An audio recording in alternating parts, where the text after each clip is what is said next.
Can we talk? Is it clicking now that elections have consequences? Is it clicking now that elections have consequences? Okay? These all lives matter, folk. Y'all uber quiet. We were up in the streets talking about our lives matter. Y'all were like, oh no, but what about? Hi guys, it's Bubella Reacts here. Thank you so much for clicking on today's video. Please, if this is your first time of coming across this channel, please do well to subscribe to the channel so you don't miss the next update. So with that being said, let's get into the video and let me know what you guys think in the comment section about today's video. So guys, I just came across these clips of Black Americans responding to the killing of Renee Good by an ICE agent in Minneapolis. And what's interesting is how they are choosing to react, not just with anger, but with reflection and strategy. So let's get into the video and do well to let me know what you guys think in the comment section about this. Unfortunately, even though ICE murdered Renee Good just blocks away from where George Floyd was murdered in 2020 by police officer Derek Chauvin, there's not going to be riots in the streets. There's not going to be mass protests the same way. And the reason is when we saw that video of George Floyd being killed, we were sick of it. We were tired of being killed. We're done. Stop killing us. Her people aren't done with this. Her people don't care that much. I'm not saying no white people care. I am saying that not enough of them are tired. You have to hit that breaking point. Black people hit that breaking point with George Floyd. They're not there yet. And there's not going to be a mass protest, unfortunately. I just saw a post from Renee Nicole Good's former teacher that said that she was a working mom who worked her way out of circumstances. They think they're special. They think they're different. When I look at Renee, even though she doesn't look like me, I still understand that could happen to me. When they look at Renee, even though she looks like them, they think it couldn't happen to them. And this is why they were so upset about Charlie Kirk. They saw themselves in Charlie Kirk. They don't see themselves in a working class mother who's trying to protect her neighbors. They see themselves in a bigot who's spreading hate, but is a Christian, so it's okay. That's who they saw themselves in. That's who they see themselves in. Because we're not about to fight another battle for them, because we've been screaming about this. We've been yelling about our neighbors, about the people who do look like us, about the non-citizens who this is happening to too. We're not going to do it for them. They would have to do it, and we're not going to do it. Not because we don't care, because I care. It's because we're tired. Every time we come try to save them, they don't save themselves. Every time we try to do it, we sent Kamala out there and look what they did. Can we talk? Is it clicking now that elections have consequences? Is it clicking now that elections have consequences? Okay? These all lives matter, folk. Y'all uber quiet.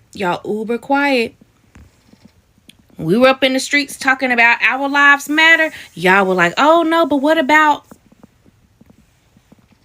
Renee Good, rest her soul, was a stay-at-home mom. She wasn't an activist. Blonde hair, blue eyes, America's standard of beauty, according to them. If they don't care about her life, what do you think that means about the rest of us? What's not clicking? Do you get it now?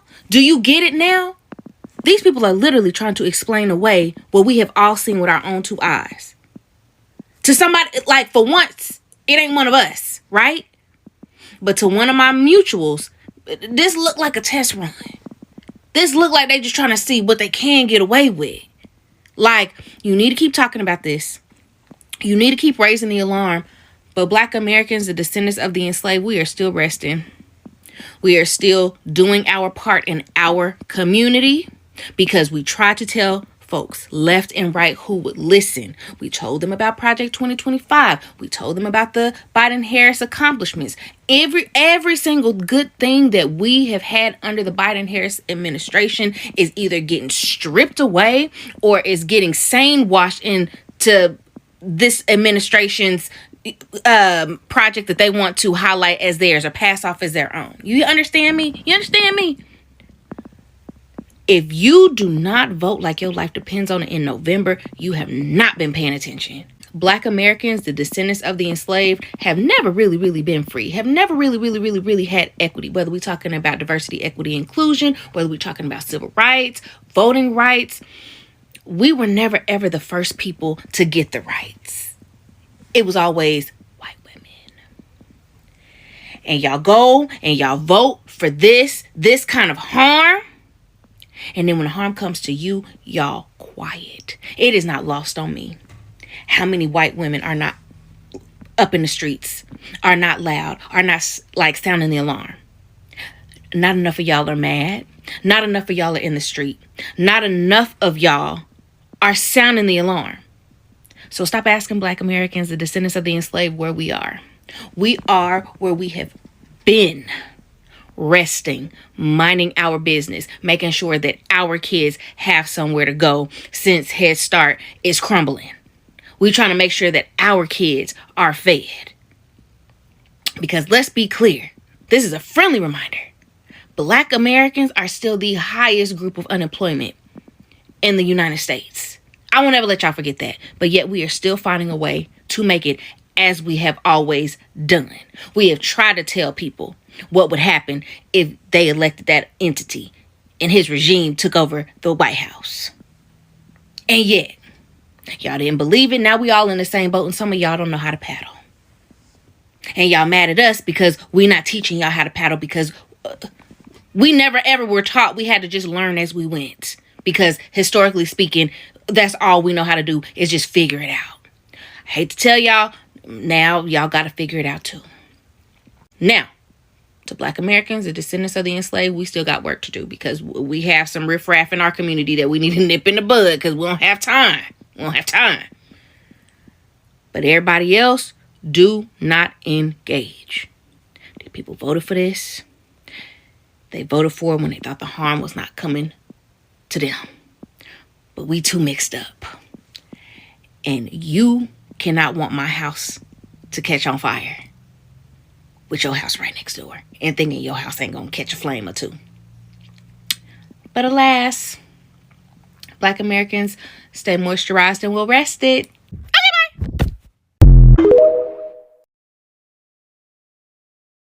So I want to talk about the topic that's been going around about Renee Good, the victim that was lost to ICE agents. I'm trying to be nice. They might be watching me. But I've been seeing this discussion about, oh, if a white lady's life been taken, and how are we safe? How are we? Let's ask this question, and I want y'all to deeply think about this. Why does it take a white woman life being taken by the feds, by power, for y'all to feel like y'all aren't safe when the big picture always told you you're not safe? Anybody. Let me give some examples in historical context. Viola Luzo, let's start off. A lot of people don't know about Viola Luzo. Viola Luzo was a civil rights activist, a white woman, a white civil rights activist who helped, during Martin Luther King times, help Black people transport them to go get them votes, help them go get their votes, woo. Somehow or another, Triple K found her on the highway, I want to say Route 66, I forgot what state it was, with a Black guy. She was transporting him, getting him to the, to go vote. Somehow Triple K found her, took her life. They thought they took the Black guy's life. He played dead. So they just left him there. They left Viola Luzo, a white lady, there to rot. Now, guess who was with the Triple K when this happened? An FBI agent. Yeah. Saw the whole thing played out, right?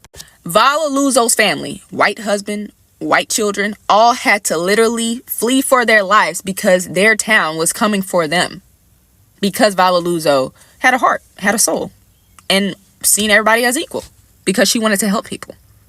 What did the government do? Not much at all. In fact, her entire thing was ignored, which is why you don't really know anything about Viola Luzo. That is for a reasoning. And may I add, Herbert Hoover, President Hoover, not only did he ignore this, but he also, Viola Luzo, he put a lot of bad stuff, made bad comments about Viola Luzo before her death. I want to say before or after. I can't remember, but you get the point. Secondly, D.C. Stevenson, another hidden history of story in America. D.C. Stevenson and Mage Oblicosa, something like that. D.C. Stevenson was a Grand Dragon of Illinois. Triple K guy, big leader, big influencer. Oh, protect the white race, protect white women, protect white women. Yet, when it comes to Mage, that wasn't the case. Who was a white woman, by the way? I made a story about this a while back. He kidnapped Mage, he SA'd Mage, and then he ended up giving her a staph infection by biting on her breast, which gave her the staph infection, which she could have been saved. But instead, because she didn't want to marry him, after all he did with all that, he let her just die, right? That entire incident caused the Triple K to fall. hard. They've been having issues like that, but that one incident with the Grand Dragon caused the Triple K to fall. Now, guess who brought them back to life? Woodrow Wilson, the president, Woodrow Wilson himself. He brought them back to life, totally dismissing the fact that a white lady got her life taken by a white man who was of white supremacy, right? And she was just at work. That's it. It had nothing to do with him. And if you did not know, yes, Woodrow Wilson was a sympathizer and very much idolized the Triple K and Confederacy. Very much loved them. Or let's go for something that's more recent. The Epstein files. Who are the victims of the Epstein files? White girls who are now white women. Safety? Well, right? Like, just think about that for a second. Seriously. Last week, a man named Keith Porter was killed by an off-duty ICE agent, but you probably haven't heard his name.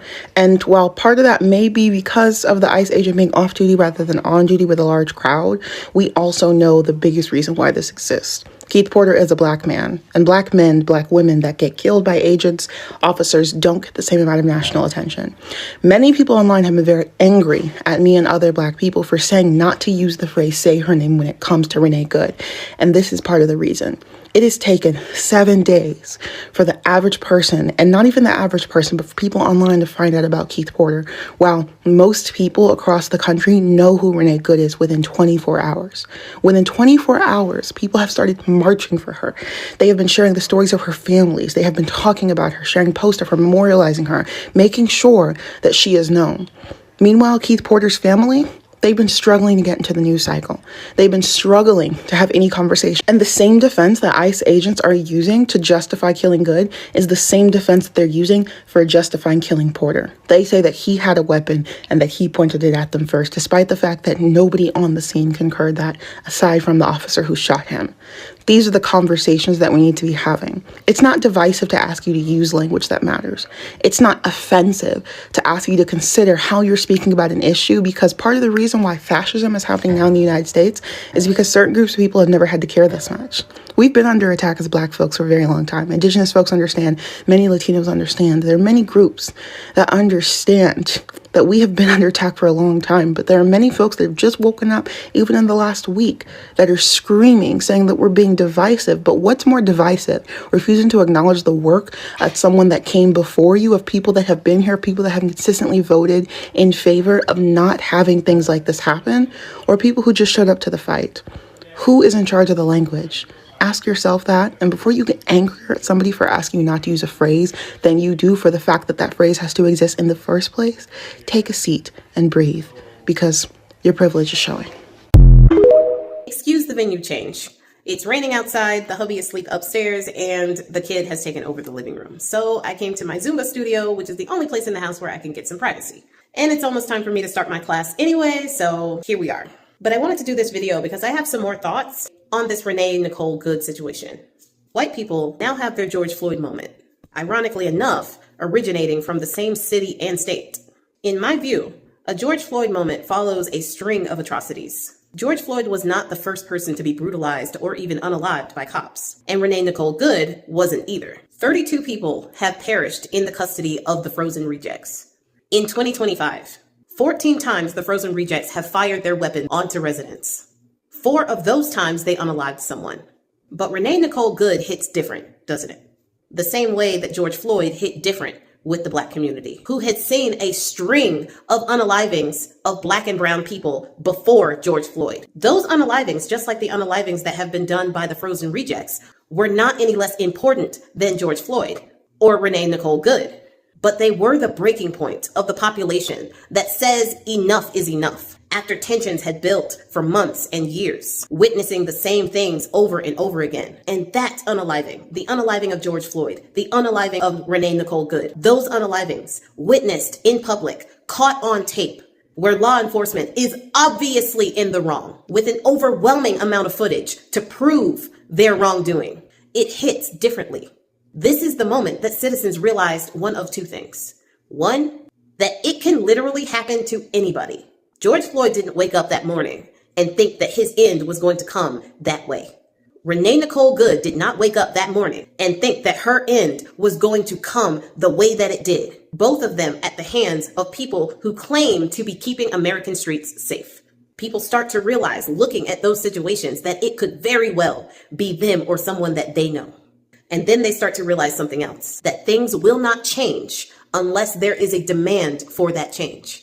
Throughout the entirety of American history, there have been no changes in this country for the better until massive demonstrations and demands for that change. There have also never been change in this country for the better without someone giving their lives for that cause. It is quite unfortunate that that has to be the pattern of change for good in this country, the so-called greatest country in the world.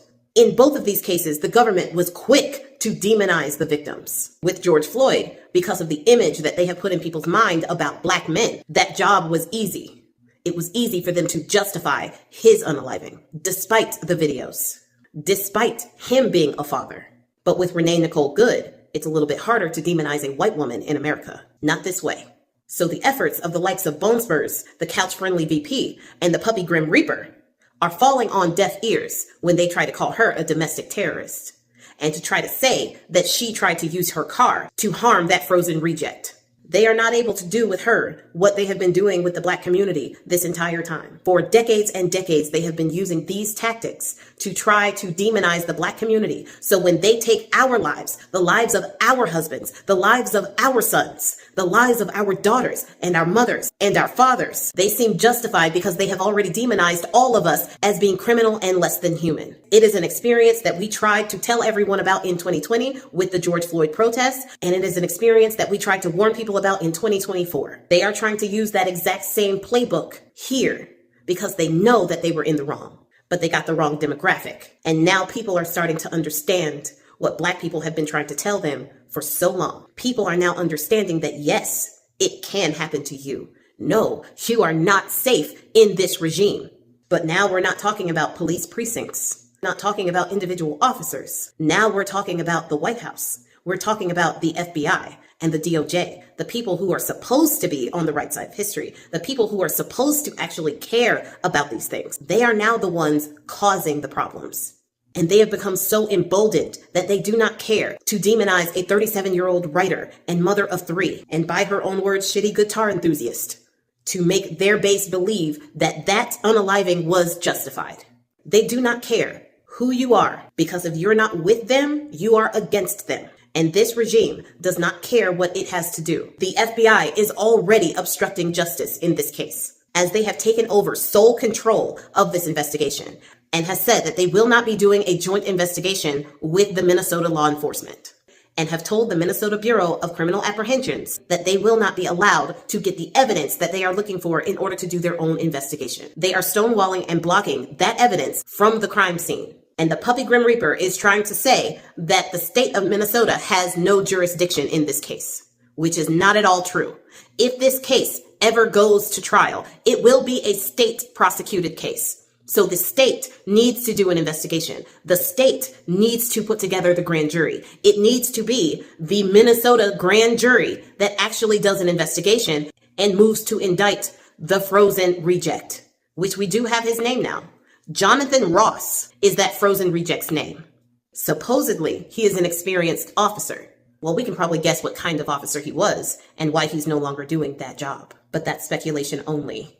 But I digress. So if the FBI is moving to take over the investigation because they don't want the state to be able to do their own investigation so that they can put together a grand jury and indict Jonathan Ross, that is an obstruction of justice, because we all know that they're not going to do a fair and balanced investigation of their own, especially when the puppy Grim Reaper already said that this was self-defense and Renee Nicole Good was a domestic terrorist. Bone Spurs, before actually watching the video, said that that was self-defense. And now, after watching the video, he just says that's a sad situation, but is not actually calling for any type of justice or investigation. And the couch-friendly VP is leaning into the idea that Renee Nicole Good tried to hit the frozen reject with her car, which did not happen, as can be clearly seen on the video. But he's going to lean into it because they can just lie with impunity, and their base, who does absolutely no research at all, will believe them. And even if they see the tape, it only takes somebody that they agree with telling them what to think about that tape, and the occulta personality will come through, and they will believe that the yellow liquid coming down on their face is actually rain. This whole thing is disgraceful and deplorable. And as some have seen already, I have zero tolerance for justifications for this. in my comment section. Just be warned, I am out of patience for ignorance. But I really think that this is the white people's George Floyd moment, and we'll just have to see what they plan to do with it. What's really heartbreaking about all of this is not just the death, is the realization that Black people have been warning about this exact thing for generations. We've seen Black people brutalized, we've seen them shot, we've seen them choked, we've seen them beaten, we've seen them killed during traffic stops, wellness checks. On a normal day, we've seen Black people killed. And every single time they were told to calm down, they were told that they were exaggerating. They were told it was isolated. They were told it wasn't about race. They were told to trust the system. They said Black Lives Matter, and people responded with silence, mockery, or anger. Now, suddenly, when a white woman is killed, the country stops and says, "This is scary." Now, suddenly, people say this could happen to anyone. Now, suddenly, people are afraid of law enforcement outreach. And Black people are sitting there thinking, yes, that's exactly what we've been trying to tell you. This isn't about celebrating someone's death because no one is celebrating. This is about exhaustion. This is about people being tired of screaming into a void. When Black Americans say they are stepping back, refusing to protest the same way, refusing to put their bodies on the line again, it's not because they don't care. It's because they have already cared for so long. These people have marched, they have bled, they have been arrested, they have lost loved ones, and still their pain was ignored. So now, when people say we didn't think it could be us, Black people hear that and think that was the privilege. The privilege was believing violence only happens to other people. The privilege was believing skin color was protection. The privilege was believing warnings didn't apply to you. And this moment is tragic, but it's also revealing. It shows how Black pain was dismissed. It shows how quickly empathy arrives when whiteness is involved. And it shows why so many Black Americans are saying we are tired, and we also try to warn you, not out of bitterness, but out of truth. And maybe, just maybe, this moment will, finally make people listen. But anyway, let me know what you guys think in the comment section. This is all I have to say about this. And if you made it this far, thank you so much for watching. And please don't forget to like, share to people that needs to see it, and also subscribe to support the channel if you haven't. I will see you guys in the next one. Bye.